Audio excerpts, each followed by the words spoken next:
વિસનગરમાં પોલીસે નકલી નોટો છાપતી ટોળકીનો પર્દાફાશ કર્યો છે। આ ટોળકી લેપટોપ અને હાઈ ક્વોલિટી કલર પ્રિન્ટરની મદદથી 500 રૂપિયાની આબેહૂબ નકલી નોટો છાપતી હતી। મળતી માહિતી મુજબ 500ના દરની 26 નકલી નોટ બેંકમાં પહોંચતા આ કૌભાંડનો ભાંડો ફૂટ્યો છે, જે પછી પોલીસે તપાસ હાથ ધરી કુલ 30,000 રૂપિયાની કિંમતની 60 નકલી નોટ સાથે 4 શખ્સોની ધરપકડ કરી છે। ધરપકડ કરાયેલા આરોપીઓમાં આદિલ કુંભાર, જૈનીમ ગોસ્વામી, અભી ભાખરિયા અને રાધેકુમાર પટેલનો સમાવેશ થાય છે। આરોપીઓ નકલી નોટોને પાનના ગલ્લા અને નાની દુકાનમાં વટાવતા હતા। પોલીસે તપાસ દરમિયાન લેપટોપ અને કલર પ્રિન્ટર સહિતનો મુદ્દામાલ જપ્ત કરીને એફએસએલ તપાસ માટે મોકલાવ્યો છે। સાથે નકલી નોટોનું નેટવર્ક કેટલે સુધી ફેલાયેલું છે તે દિશામાં પોલીસે તપાસ તેજ કરી છે।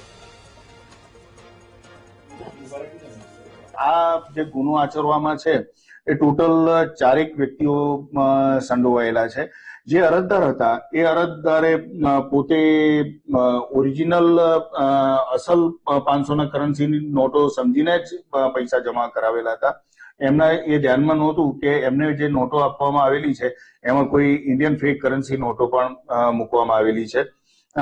આ હકીકતમાં જે 4 વ્યક્તિઓ સંડોવાયેલા છે એમાં એક આદિલ શકીલભાઈ કુંભાર કે જે વિસનગર નો રહેવાસી છે, બીજો જયમીન ઉર્ફે જય મનીષનાથ ગોસ્વામી એ પણ વિસનગરનો રહેવાસી છે, અવી રાકેશ કુમાર ભાખરિયા એ પણ વિસનગરનો રહેવાસી છે અને રાધેકુમાર અરવિંદભાઈ પટેલ જે બીજાપુરનો રહેવાસી છે।